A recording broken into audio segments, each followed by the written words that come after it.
YouTube मैंने बोला कि लिमिटेड तरीके से यूज करना है, तो यूज करना कहाँ पे है? 11 रुपए का कोर्स, 21 रुपए का कोर्स, 51 रुपए का कोर्स, 51 रुपए में रिवीजन, ऐसी कोई स्ट्रेटेजी होती नहीं है कि आपको रातों रात कोई चीज सिखा दे। हेलो भाई, कैसे हो सब लोग? प्यारे दोस्तों, आपको पता है रेलवे की अलग अलग इंपॉर्टेंट एग्जाम जैसे आरपीएफ, एएलपी, जेई टेक्नीशियन, इनकी एग्जाम डेट आ गई है। उसी एग्जाम के बारे में मैं अपने एक्सपीरियंस से, मेरा एक्सपीरियंस मतलब मैंने 35 से ज़्यादा एग्जाम क्रेक करे हैं, चाहे आप रेलवे ले लीजिए, एसएससी ले लीजिए, सीडीएस, एफकेट, एयरफोर्स, नेवी। तो मैंने अपने अनुभव से क्या सीखा है, आपको एग्जाम टाइम में 4-5 चीज़ें क्या ध्यान रखनी चाहिए, और ये मैंने अपने हजारों स्टूडेंट्स को बताया है ना। और उनकी लाइफ में वाकई उन्होंने जब एग्जाम में ये फॉलो किया तो उनको फ़ायदा मिला है। प्यारे भाई, पहली चीज़ तो आपको ये ध्यान रखनी है कि ये जो यूट्यूब पे ना अभी हर जगह पे धुआं-धुआं होने लगेगा कि मैराथन ये, मैराथन वो, सब लोग 1-1 महीने में आपको सब कुछ पढ़ाने की बातें करेंगे। प्यारे दोस्त, एक बात ध्यान रखना, ये जितने भी इन्फ्लुएंसर है, जितने भी यूट्यूबर है, इन पे अगर मैं ध्यान ना दूँ और किसी टीचर की बात करूँ तो याद रखना, कभी भी कोई टीचर ये बात नहीं बोलेगा कि मैं 1 महीने में आपका सिलेबस करवा दूँगा।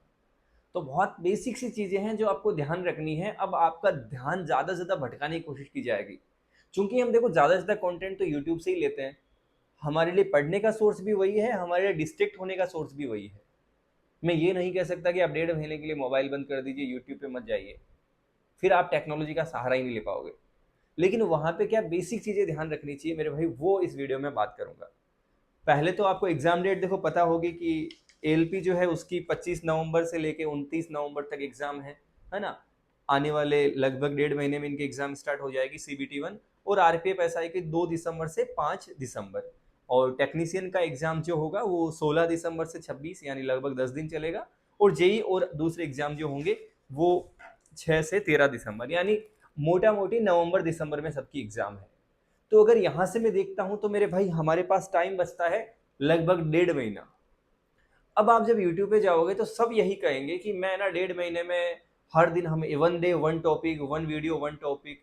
यहाँ पता है प्रॉब्लम क्या है? प्रॉब्लम ये है कि आप जब वीडियो देख रहे होंगे तब आपको जब लग रहा होता है कि आप पढ़ रहे हो, लेकिन वीडियो से कभी भी वो चीज़ें पढ़ी हुई लंबे टाइम तक आप रिटेन नहीं रख सकते। तो मैं एक छोटी सलाह ये दूंगा आपको कि जैसे वन बाय वन में बातें क्लियर करता हूँ। जैसे पहले मैं जीके की बात करता हूँ। तो जीके में ना आपको अब सब कहेंगे कि एक दिन में पूरी फिजिक्स, एक वीडियो में पूरी जो हिस्ट्री हो गई, एक वीडियो में पूरी, ऐसे आपको वीडियो मैराथन वाली जीके के लिए जो ये टॉपिक्स हैं, मेन कोर सब्जेक्ट, बिल्कुल नहीं देखनी है। अगर आपने अच्छे से पढ़ाई करी है तो 100% आपके पास नोट्स होंगे। अगर आपके पास नोट्स नहीं है तो आप किसी भी अच्छी बुक से, जैसे ये बुक देख लीजिए, इसके अंदर ये जो सार संग्रह बुक है और ये सामान्य ज्ञान की बुक है, ये सारी जो किरण पब्लिकेशन की बुक्स देख लीजिए, या आपके पास कोई पहले से बुक है तो वो देख लीजिए। इन बुक के अंदर क्या है, डिटेल से आपको जानकारी मिल जाएगी। हर एक टॉपिक टेबुलर फॉर्म में दे रखा है।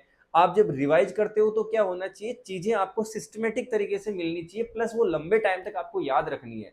वीडियो देख रहे हो, बस आप देख रहे हो, आपको लग रहा है कि हाँ मुझे याद हो रहा है, उससे कुछ याद होता नहीं है मेरे भाई। तो एग्जाम के लिए, रिवीजन के लिए आपको ज्यादा से ज्यादा सोर्स पढ़ना चाहिए। और ये जो मैं बुक बता रहा हूँ ना भाई, सार संग्रह, इनमें क्या है कि आपको ऐसे नोट जैसी ही वाइब आती है। मैं इसीलिए बता रहा हूँ, मैंने खुद ने इन किताबों को फॉलो किया है रिसेंट के दिनों में। अभी जब भी कुछ पढ़ने का मन होता है तो मैं ये पढ़ता हूँ। तो आप ज़्यादा से ज़्यादा बुक्स फ़ॉलो कीजिए। अब मैं नहीं कह रहा कि आपके पास कोई किताब पहले से है तो आप ये लीजिए, नहीं, आप उसी किताब से पढ़िए, कोई प्रॉब्लम नहीं है, ज़्यादा पैसा वेस्ट क्यों करना है। लेकिन आप वीडियो देखने से बचो, लंबे-लंबे वीडियो मत देखो मेरे भाई। और अब आप हर दिन स्ट्रैटेजी देखोगे, इसकी स्ट्रैटेजी देखी, उसकी स्ट्रैटेजी की, स्ट्रैटेजी कुछ नहीं होती है। आपने थ्योरी पढ़ी है, उस थ्योरी का सिस्टमैटिक तरीके से रिवीजन लगाना है, ज़्यादा से ज़्यादा पुराने सवाल उठाने हैं और मॉक लगाने हैं। कैसे लगाने हैं वो मैं 5 मिनट में बता देता हूँ, लेकिन आप अगर 1-1 घंटे 2-2 घंटे की अभी स्ट्रैटेजी देख रहे हो, आप मैराथन देख रहे हो, भाई बिल्कुल वर्थ ही नहीं है। जीके में आप इतना छोटा सा काम कीजिए कि ये किताबों को देख लीजिए और बार बार, आप एक बार 2-3 किताबें देख के जल्दी से 10 मिनट 20 मिनट में जज कर लीजिए आपको खुद को कि मैं कौन सी किताब मेरे लिए सही है। मैंने आपको बता दिया है। आप जाके बार बार उनको घोटिए, रोज के 4-5 घंटे लगाइए। तो आप ज्यादा से ज्यादा जितना टाइम मेरे ख्याल से देना चाहते हैं, क्योंकि वीडियो अगर आप 5 घंटे देख रहे हो और आप खुद से 1 घंटे पढ़ रहे हो, बराबर है भाई। वीडियो के अंदर उतना ही पढ़ाते हैं, उससे ज़्यादा नहीं पढ़ाते हैं। तो आप ज़्यादा से ज़्यादा, पहली चीज़ कि आप मैराथन पे नहीं जाओगे, ज्यादा से ज्यादा बुक्स को फॉलो करोगे और बुक से ही रिवाइज करोगे, या फिर आपके पास कोई नोट्स है तो आप वहां से नोट्स ले लीजिए। इंग्लिश मीडियम वाले बच्चे परमार एसएससी के नोट्स ले सकते हैं, हिंदी मीडियम वाले बच्चे ये जो मैंने बुक्स बताई है यहाँ से देख सकते हैं, या फिर अगर इंडोलॉगस वगैरह पे उनको नोट्स मिल जाते हैं तो वहां से भी पढ़ सकते हैं। और इंग्लिश मीडियम वाले बच्चे भी अगर ये किताबें चाहते हैं तो इनसे पढ़ लो। और ठीक है भाई, देन अपन बात करेंगे कि जो मैथ्स है, अब मैथ्स में क्या है ना, सब लोग यही कहेंगे एक दिन एक क्लास के अंदर परसेंटेज खत्म, one shot video for percentage, one shot video for profit loss, one shot video for this particular subject. ये जो वन शॉट होता है ना, वो पहले एक सवाल लेके आए, फिर बोलते हैं बच्चों सोल्व करो, फिर तुम टाइम ले रहे हो, फिर उनको सोल्व करते हुए देख रहे हो। ये फालतू का टाइम है यार। 1.5 घंटे की क्लास के अंदर 30 सवाल होते हैं। मैंने 6 साल मैथ्स पढ़ाई है, मैंने देखा है कभी भी 1 से 1.5 घंटे के अंदर 30-35 सवाल से ज्यादा नहीं होते। और जिस बच्चे ने साल, 1.5 साल, 2 साल प्रिपरेशन कर ली है, तुम में से अगर किसी ने 8 महीने भी तैयारी कर ली है मेरे भाई, तो अब आप ना 1 से 1.5 घंटे में आराम से 50-60 सवाल लगा सकते हो खुद। और जो नहीं आते उनको स्किप करते जाओ, उनको फिर आप या तो उन पर्टिकुलर वीडियो से या फिर आप उस बुक्स के पीछे सोल्यूशन से देख सकते हैं। इसके अंदर भी ये जो पर्टिकुलर बुक्स है, ये देख लीजिए, पीवाईक्यू बुक है, इसके अंदर चैप्टर वाइज, टाइप वाइज भी मिल जाती है और ये मिक्स में भी मिल जाती है। पहले से आपने कोई भी बुक ले रखी है, आप उसी को रखो। मैं 100% ये नहीं कह रहा कि आपको ये किताबें लेनी है, आपके पास है तो वो रखो, नहीं है तो आप ये किताबें लो। और अगर आपका कोई टॉपिक वीक है, दो चीजें होती है, या तो अपना कोई टॉपिक वीक होता है, तो जो टॉपिक वीक है, जहां पे अपना कंसेप्चुअल क्लैरिटी नहीं है, पहले तो उस टॉपिक को, उन ब्लैंक्स को फिल करो और उसके लिए चैप्टर वाइज जो टाइप वाइज सवाल लगाओ। देन हम क्या करेंगे, हमें अगर लगता है कि हमारी कंसेप्चुअल क्लैरिटी है हमें, तो हम मिक्स में सवाल लगाएंगे। दो तरीके हैं मिक्स में सवाल लगाने के। एक तो आप कम से कम 30-40 सवाल बुक से सोल्व करो, डेली के 50-60 भी करोगे तो कोई बड़ी बात नहीं है। दूसरी, आप 50-60 सवाल की क्विज लगाओ, टेक्स्ट बुक पे ले लीजिए या प्रैप ऐप है, ये 2-3 ऐप मैं आपको बता देता हूं। ज्यादातर बच्चे टेक्स्ट बुक फॉलो कर रहे हैं, आप कर सकते हो, काफी रिलायबल सोर्स है। तो उससे आप 2-3 क्विज लगाओ। क्विज लगाने से आप लिमिटेड टाइम में लगाना सीखोगे। तो आप ये चीजें ज्यादा से ज्यादा करो आप मैथ्स के अंदर, बजाय कि आप मैराथन देख रहे हो। अच्छा, कोई टॉपिक का कंसेप्ट आपको क्लियर ही नहीं है बिल्कुल भी, तो वो आप जब क्विज लगाते हो, पीवाईक्यू लगाते हो, तो वहां से आप फाइंड आउट करो कि कौन सा टॉपिक है जिसके अंदर मुझे बिल्कुल भी नॉलेज नहीं है या मुझे इसके सवाल अक्सर छोड़ने पड़ते हैं। उसका एक आध वीडियो आप देख सकते हो। लेकिन आप हर टॉपिक को चाह रहे हो, ये भी एक एडिक्शन है, पता है, ये भी एक लत है कि आप वीडियो देख रहे हो, आपने क्वेश्चन सोल्व करने की ट्राई करी, आपसे नहीं हुआ, आपने वीडियो पॉज करा था, उसको रिज्यूम करके वीडियो से सॉल्यूशन देख लिया। आपको वो पैन फील ही नहीं होगा कि मेरे से सवाल नहीं हो रहा है, क्या हो रहा है। आपको बस मजा आ रहा है कि हाँ ये करवा रहे हैं, ऐसे हो गया, वैसे हो गया। यूट्यूब पे ना जस्ट यही चीज है कि आपको अच्छा लगता जाएगा, लेकिन पेपर में बैठोगे वहीं पे आप डम हो जाओगे, आप ब्लैंक हो जाओगे पूरे मेरे भाई। तो ये चीज आपको ध्यान रखनी है। मैं यूट्यूब पे ही वीडियो डाल के यूट्यूब की वीडियो को बार बार अप्रोच कर रहा हूँ, क्योंकि मैंने देखा है भाई आज के दौर में ज्यादातर बच्चों की यही प्रॉब्लम है। आप यूट्यूब को सिर्फ इतना देखिए कि क्या पढ़ना है, कैसे पढ़ना है, देन आप ज्यादा से ज्यादा किताबें पढ़ो। और इस टाइम में तो 100% क्विज़ेस और किताबें पढ़ो। देन अपन बात करेंगे यूट्यूब। मैंने बोला कि लिमिटेड तरीके से यूज करना है, तो यूज करना कहां पे है? यूज आपको करंट अफेयर की मैराथन आप देखो, क्योंकि मेरे ख्याल से ज्यादातर बच्चों ने करंट अफेयर रेगुलर बेसिस पे फॉलो नहीं करा होता है।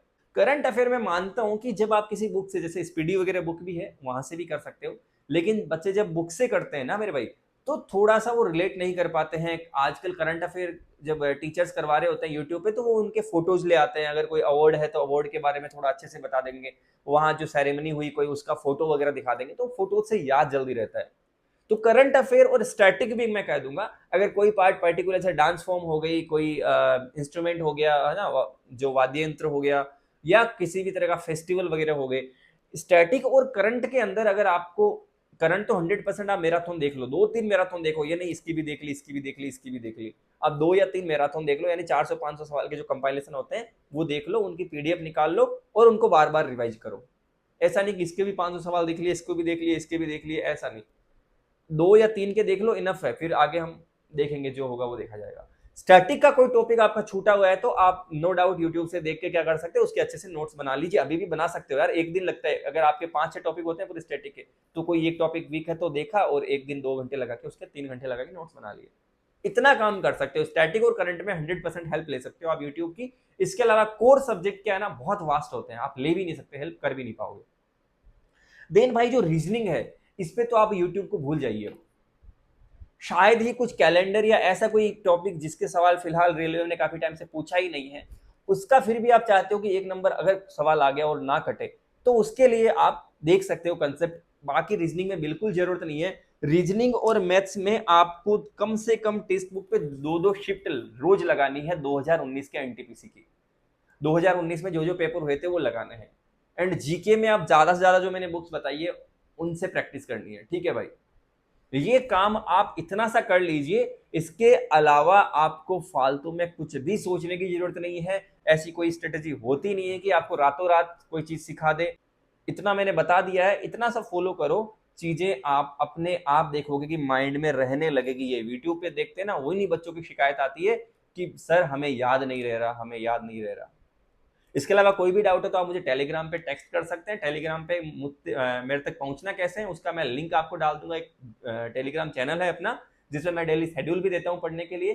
तो आप अगर एनटीपीसी की करोगे तब उस शेड्यूल को फॉलो कर सकते हो, ठीक है। उस लिंक से आप मेरे तक पहले ग्रुप में चले जाइए, वहीं पे आप क्लिक करके मेरे को पर्सनल टेक्स्ट भी कर सकते हैं, या इंस्टाग्राम पे भी आप मुझे टेक्स्ट कर सकते हैं, कोई भी तरीके का आपका डाउट है, ठीक है भाई।